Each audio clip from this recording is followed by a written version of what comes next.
We got a great one for you today. Coming up, we're going to have some fun with the stories of songs that were denied the coveted #1 position on the Billboard Hot 100, had to settle for #2. I always call them the bridesmaids. Well, today, they really are. The Bridesmaids of the Bride is in the greatest female #2 hits of the 70s with some of your favorite singers ever here, including the legendary singer who had 21 big hits in her career.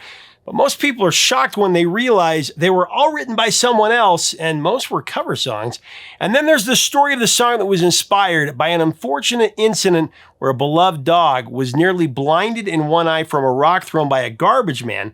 But that incident inspired a song that brought a superstar out of the shadow of her legendary sister and became one of the greatest songs ever. And then there was this song that was written especially for a big comeback for Elvis Presley, the king.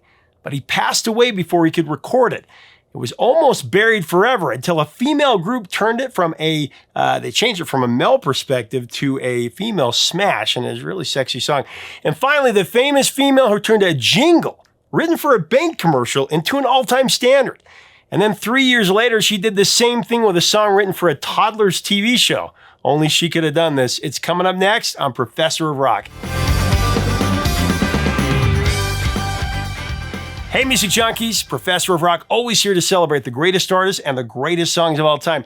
You know, if you remember printing on green line computer paper back in the day, you're going to dig this channel of deep musical nostalgia. Make sure to subscribe below right now to be a part of our Music History Daily straight from the artist. Make sure to click the bell. Yeah, I feel like there's been a shift lately. People are looking for more positive content.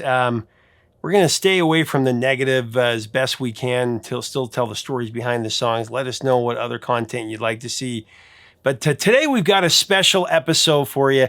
I think you're really going to enjoy it. It's a fun one. We've talked about the term bridesmaids for years, bridesmaid position, the #2. This week I was trying to listen to something a lot more uplifting because it's been a couple of tough weeks personally. My son's been very sick, and someone I was really close to recently passed away. I explained that a few episodes ago. The world's been so heavy for all of us. So anyway, I was listening to the Carpenters because Karen's voice always soothes my soul. And I realized that the Carpenters were the king and queen of the bridesmaid position. They actually had 5 #2 hits, 5. So it sent me down this rabbit hole of the various #2 hits by female or female-fronted bands that were, there were so many great ones in the 70s, and I thought this would be fun. So today we're going to count down the greatest #2 female hits of the 70s. They never made it to #1, but they made beautiful bridesmaids. You'll see what I mean. So let's go ahead and celebrate these prolific songs of the 70s sung by some of the most talented female vocalists of all time. And honestly, these tracks had a lot in common. They were just fabulous, romantic, emotional, timeless, all that. And all of them peaked at #2 on the Billboard 200. So our countdown of the top 7 bridesmaids of the 70s begins with a timeless celebration of unity and sisterhood. But, you know, brothers sing it as loud and as proud. I know you have. I'm talking about Sister Sledge with We Are Family at #7. We are family. The masters of rhythm and rhyme, Nile Rodgers and Bernard Edwards of Chic, were in the room with Sister Sledge's label when its simple turn of phrase prompted an iconic song that's been a huge part of our culture. Jerry Greenberg, the president of Atlantic Records, asked them to write for the group and described them as like family to the label, saying they stick together like birds to a feather. Those notes became the seed for the song's powerful chorus, a unifying anthem that helped bring Sister Sledge back into the mainstream.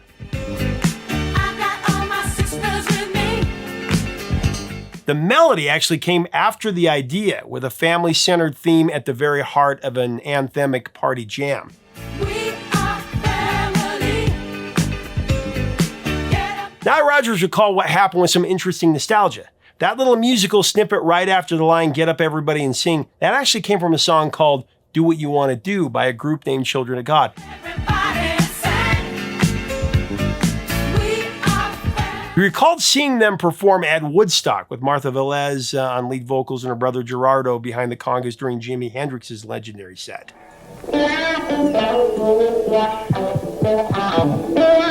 Rodgers wasn't chasing it at first, just waiting for the perfect moment. Then he and Bernard Edwards were writing We Are Family, and that moment, the idea, the groove, it all clicked right into place.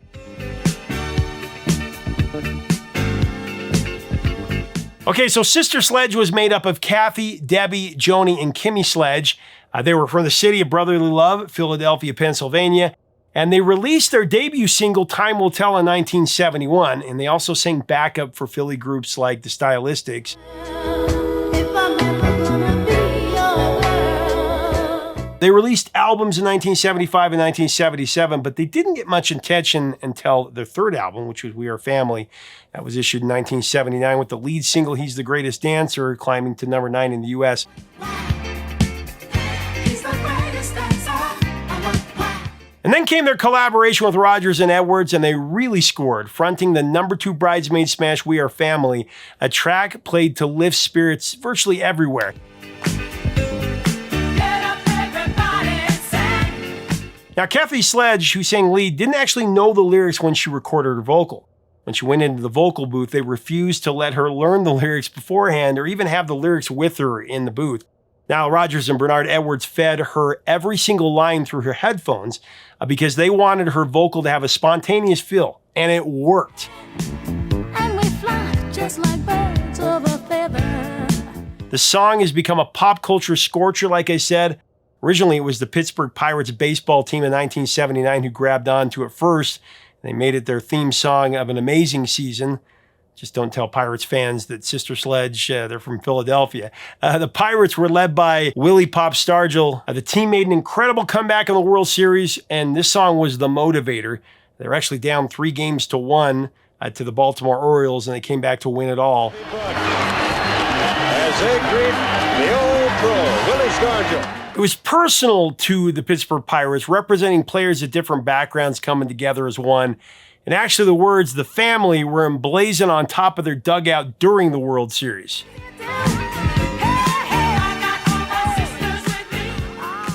Coming in at number 6 on our top bridesmaids of the 70s, I got Linda Ronstadt with a remake of the Everly Brothers classic, When Will I Be Loved? When will I be loved? Linda Ronstadt is one of the greatest interpreters of song in music history, period. You know, many people, though, are surprised when they find out that she never wrote any of her own hits. She had 21 big hits, and they were all written by other people. A lot of them were cover songs.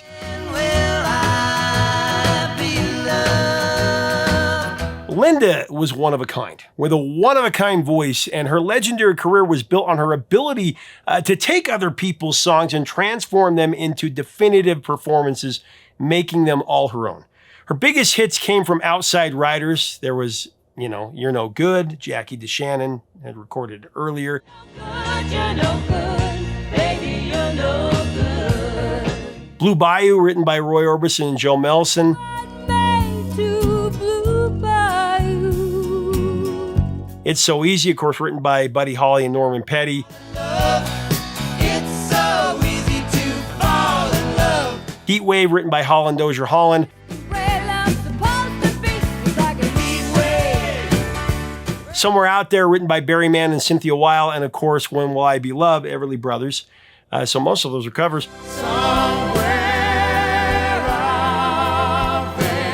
But Linda herself has acknowledged that she wasn't a songwriter by nature. Said she curated material and elevated it with her interpretive skill and also her ear for arrangements and that unique voice and her wonderful ability to cross genres. I mean, country, rock, pop, standards, Latin, Gilbert and Sullivan, everything.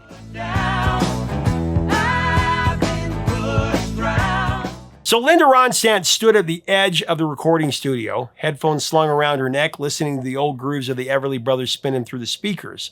The tune had followed her long before Heart Like a Wheel ever saw the light. It lived in childhood memories, the way her family sang along.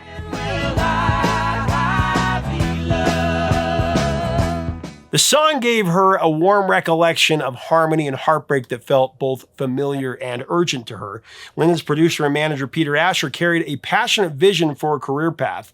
He had a knack for listening not just to a song, but to a voice, and he believed there was a version of When Will I Be Loved that Linda could own. It could be her very own.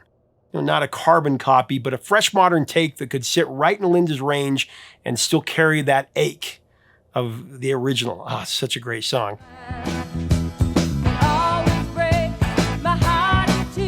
He began jotting ideas on scraps of paper, and then on a more permanent board, he mapped out a path for Linda to claim the song as her very own.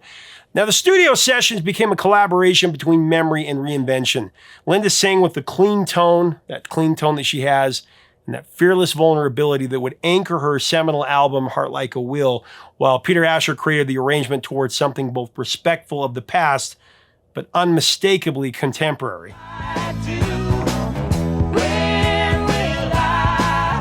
It wasn't just a cover. It was a conversation with a song that she'd loved since childhood, reimagined for a new audience and a new era. Linda Ronstadt's reimagining of When Will I Be Loved is widely regarded as the definitive version of the tune. It was a bridesmaid to the Captain and Tennille's Love Will Keep Us Together. That's what was at number one and kept it out. Love will keep us together. It reached number 2 on the Billboard Hot 100 in 1975.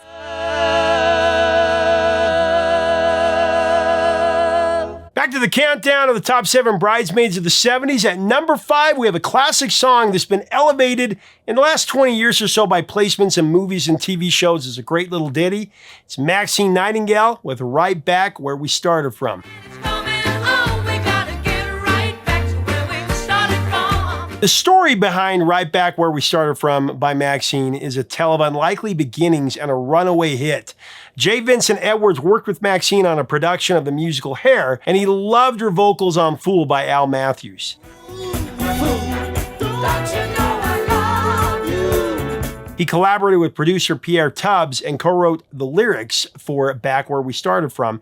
And he crafted the song in a hurry. It was just like 10 minutes. They incorporated a repetitive sample of the music track from the song Goodbye Nothing to Say by the Javels, and they were off to the races. Goodbye, nothing to say, just goodbye. Love is good, love can be strong, we gotta get right back to where we... Now, Maxine initially passed on recording Right Back Where We Started From. She didn't like the tune at all. She had no faith in the song. And Maxine eventually reluctantly agreed on the condition that she could do the song using a pseudonym. She didn't want to use her name on it. But in the end, she changed her mind and stuck with her real name, started to like the song. I can put that smile back on your face. But then instead of receiving a royalty, she wanted the 45 pounds to do it, which was the equivalent of the pay that she would get for a session job. Now, the producers convinced her to opt for the royalty. That was a very wise move because it was a huge song. Where we started from, love is good, love can be strong. With his catchy hand clap melody, it was an international smash for Maxine. It was held out at number 1 by Johnny Taylor's Disco Lady in the spring of '76.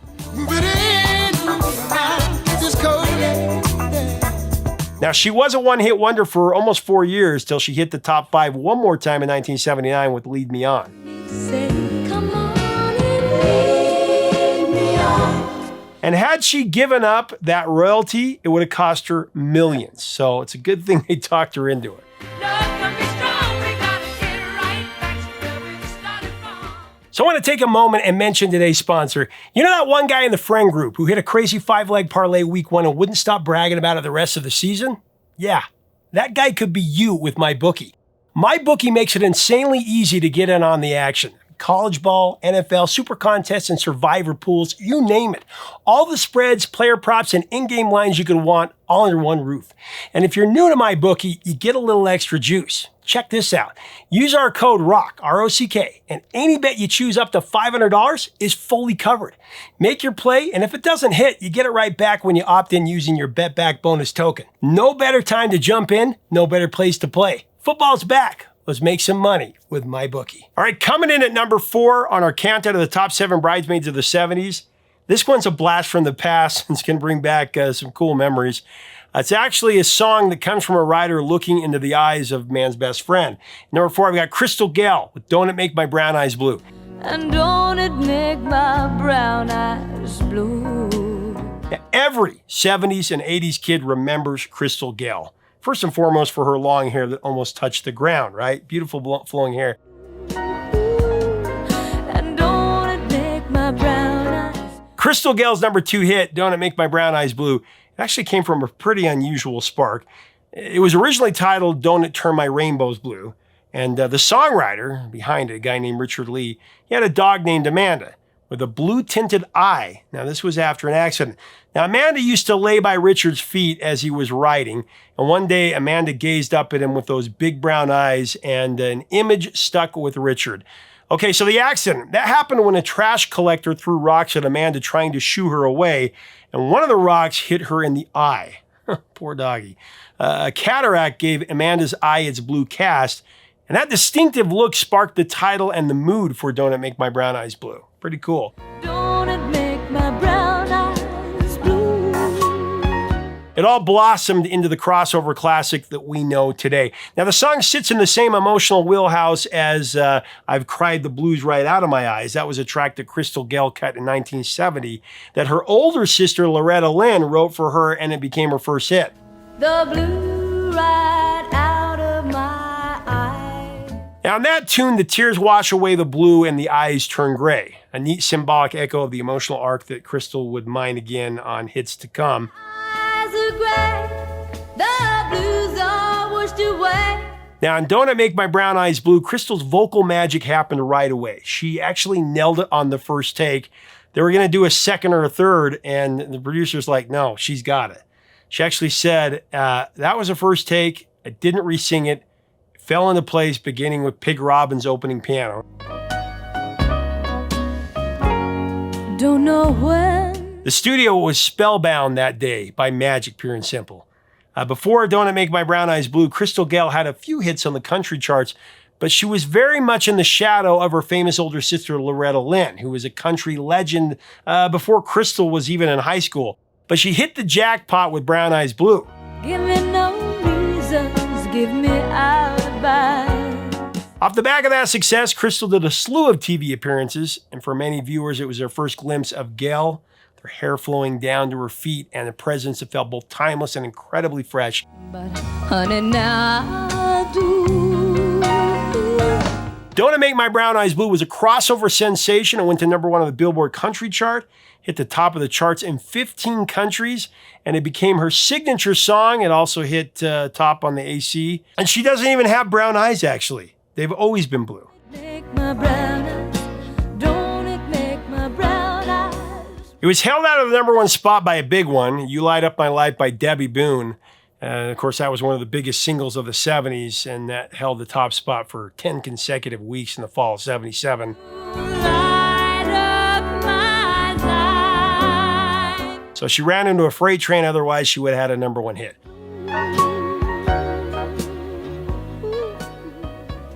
All right, we got a great one at #3 for you. It's a story behind the Pointer Sisters' #2 hit, Fire, and it's a pretty wild one.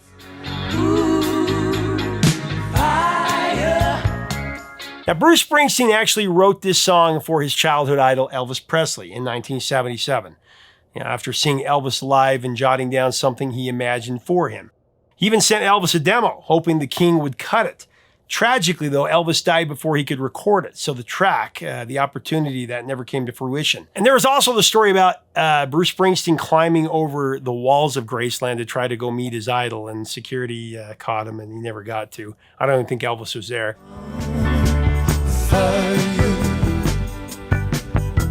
Okay, so fast forward a year after that, and the Pointer Sisters rescued it from near-miss status, giving the song a new life and turning it into a major hit. It's a tale of a song waiting to find the right interpreter, crossing paths and capturing that right moment to truly catch fire. 'Cause when we kiss. Bruce was tangled up in a legal fight with his former manager at that time. This kept him from cutting his own songs for a long time. In the meantime, his friend Robert Gordon, the rockabilly singer, jumped on the track first. He recorded it for his 1978 album, Fresh Fish Special. But nothing became of it until it traveled to the next act, the Pointer Sisters. They were going through a bit of a transition themselves, though. Fire was the first single from the Pointer Sisters as a trio, Anita, June, and Ruth.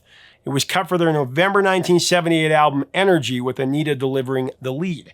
The song came to them when producer Richard Perry played them a tape of Bruce Springsteen singing it. And Anita joked, it's too low for me. I guess you want Ruthie to sing it. To which Richard Perry shot back, nope, I want you to sing it. The moment set the stage for Anita to step into the spotlight and own the track. But my heart stays cool. Now, of course, the Pointer Sisters flipped the perspective on this one. Springsteen's take was from a pushy admirer's male viewpoint, but the sisters sang it from a coy, turned-down women's point of view. It's true. That switch added, some sexual tension and a fresh pop swagger to the song. You turn on the radio. Rising to number 2 on the Billboard Hot 100 in February of 1979, Fire by the Pointer Sisters, as that fabulous trio, was the bridesmaid to Rod Stewart's Do You Think I'm Sexy? That's what kept it out of number 1.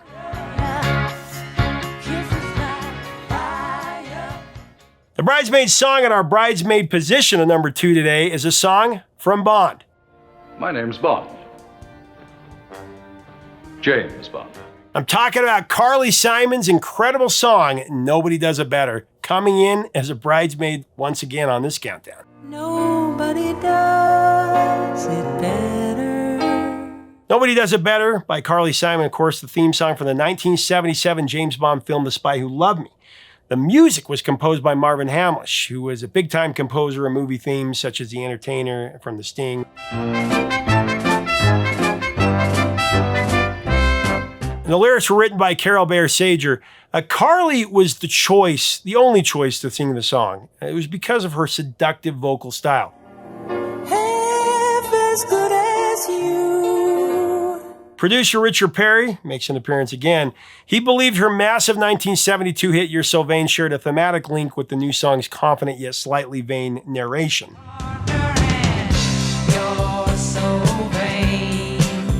Marvin Hamlisch also specifically requested Carly to sing Nobody Does It Better to fit the movie's romantic, adventurous mood.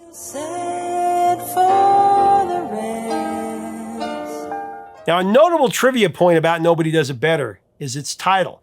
It's actually the first Bond theme to not have the film's title in the title itself. Instead, the song's name appears in the lyrics, specifically with the phrase, The Spy Who Loved Me. And the song is not from the star's perspective. It's not from the masculine James Bond perspective. It's actually from a female's perspective.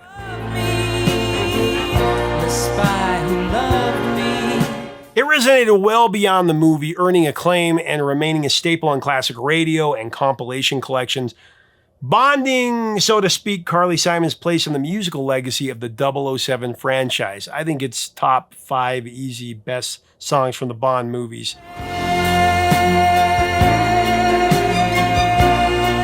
Just like Don't It Make My Brown Eyes Blue by Crystal Gayle, though, Nobody Does It Better was held out of the number 1 spot by Debbie Boone's successful ballad, You Light Up My Life. Boy, those two deserve to be number 1. Nobody does it better. Before we go back to the countdown of the top 7 bridesmaids of the 70s to give you our number 1, I've got to include an honorable mention here. The beautiful melancholy of Marilyn McCoo in The Fifth Dimension on the interpretation the Burt Bacharach, Hal David composition of One Less Bell to Answer. One less bell to answer. Actually, I interviewed Marilyn McCoo and Billy Davis Jr. about this, and this is what they told me about this incredible track. Bones brought that song to the listening session, and he said, and he knew I loved torch songs. Yeah. And he said, he played it, and he said, I think this would be a good song for you to sing. And I really, really liked it because it was about unrequited love, which is always up my alley. Yeah. And so I said, well, I love it.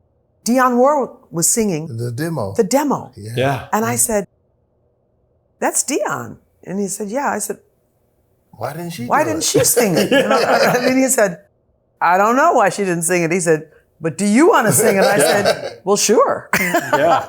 And so I started working on it. And Billy always helps me with my songs and interpretations and comes up with wonderful ideas. Yeah.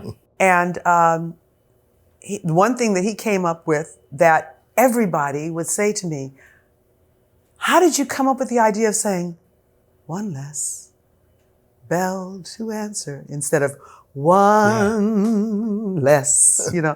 And I said, that was Billy's idea, you know? Wow. One less egg to fry. Yeah. You know, he said, how would you tell somebody? He said, you just say, one less bell to answer. And I said, yeah. He said, well, sing it like you're telling them about it. I Yeah. said, okay. That's why it's so And so real that was, vulnerable. yeah. And so I always, every time I talk about my performance on that recording, I have to give Billy his props. No, I was just Really? being myself. Less egg to fry. It was the bridesmaid to George Harrison's masterpiece, My Sweet Lord, in the spring of 1970. My sweet Lord.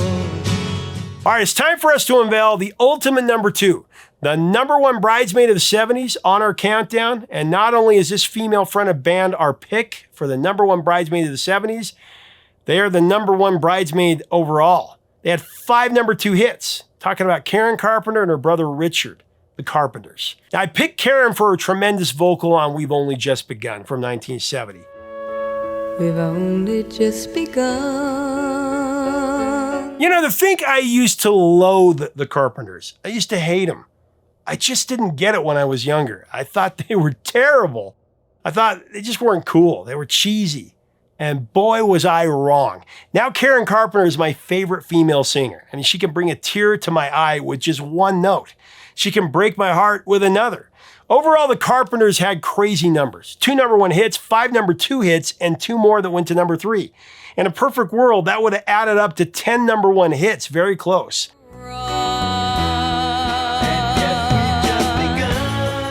Actually, come to think of it, this might be the most incredible song story I've ever told on here. At the dawn of the 70s, 2 30-year-old composers, Paul Williams and Roger Nichols, were commissioned to write a warm, inviting jingle for Crocker Citizens Bank and help them with their name recognition to attract new clients. That was the idea. So they crafted a melody and a lyric that they felt would be like a promise that would connect with people looking for a safe place to manage their money for their future. To guide their process, the ad agency that hired them gave the writers a slogan. You got a long way to go. We'd like to help you get there.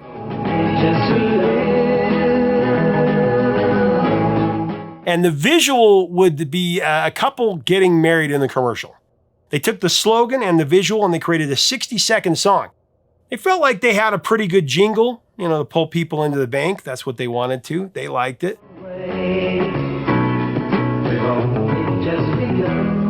Well, it would turn out to be a lot bigger than they could have ever imagined. So one night, Richard Carpenter was just kicking it at home. He's relaxing, he was watching TV, and he saw the Crocker Bank commercial with the Williams-Nichols jingle. He didn't hear a tagline for a bank. Instead, Richard Carpenter heard a future song for a voice that could carry it to the top of the charts. The central phrase of the jingle was beautiful to him. We've only just begun to live. To live. Why? The line was simple, but its potential charged Richard Carpenter up like a bolt of electricity. He knew if he could get that little jingle to his sister Karen, she could make it a song for the ages. And he was exactly right. Kiss for luck and we're on our way. That 1-minute snippet left plenty of room to grow, so Richard asked for the full version. And Paul Williams, who never thought the song would ever be recorded again, it was just a jingle, just a simple jingle for a commercial, he told Richard that they indeed had written a full song there. The expanded tune kept the jingle's warmth, but gave it real breadth. A serenade about anticipation in the moment before forever starts. It was exactly what Richard had imagined, a blueprint for a future shared by 2 people. Sharing horizons that are new to us. Now, Paul Williams was blown away by Richard's enthusiasm. It actually made him pause a bit. He's like, maybe I should keep this for my solo album. But then he realized he could never match what Karen Carpenter could do with this song. Who could? Richard knew Karen's vocal versatility better than anyone, though, including her precise control and her ability to convey deep emotion. Talking it over, just the 2 of us. He imagined that Karen's glorious voice would create an intimate, warm, and vulnerable sound for We've Only Just Begun, and of course around a lush arrangement that Richard orchestrated to accentuate that brilliance. Only Karen Carpenter could take a jingle written for a bank and turn it into an all-time standard. Karen's recorded final vocal for We've Only Just Begun was essentially the work lead vocal. A rough take typically slated for replacement or refinement. However, the emotional warmth and suitability of her performance for the song was so moving, Richard kept it as the final version. It's amazing. And when the evening comes. Now, we've only just begun, of course, reached number 2 on the Billboard Hot 100, and evolved into one of the most cherished songs of love, renewal, and hope. One of the biggest wedding songs ever. And that's why I ranked We've Only Just Begun by the Carpenters. That enduring vocal by the great Karen Carpenter is number 1 on our countdown of the top 7 bridesmaids of the 70s.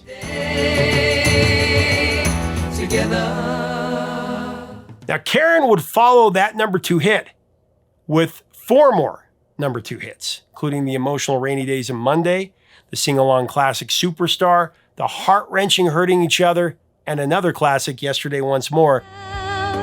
Rainy days and Mondays always get me. Don't you remember you told me you loved me, baby?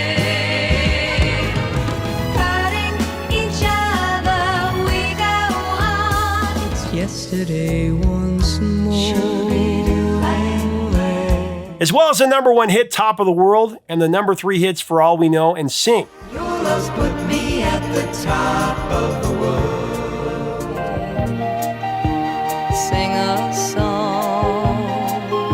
Sing was actually written by Joe Raposo for the children's show Sesame Street.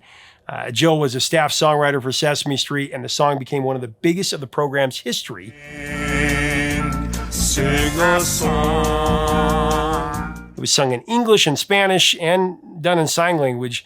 In its initial appearance on the show, that it was sung by the show's adult human cast members and Jim Henson's Muppets, including Big Bird.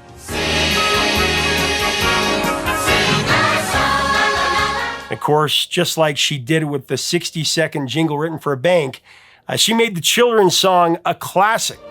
Sing a song. I'm telling you, only Karen Carpenter. She was truly one of a kind, truly unbelievable.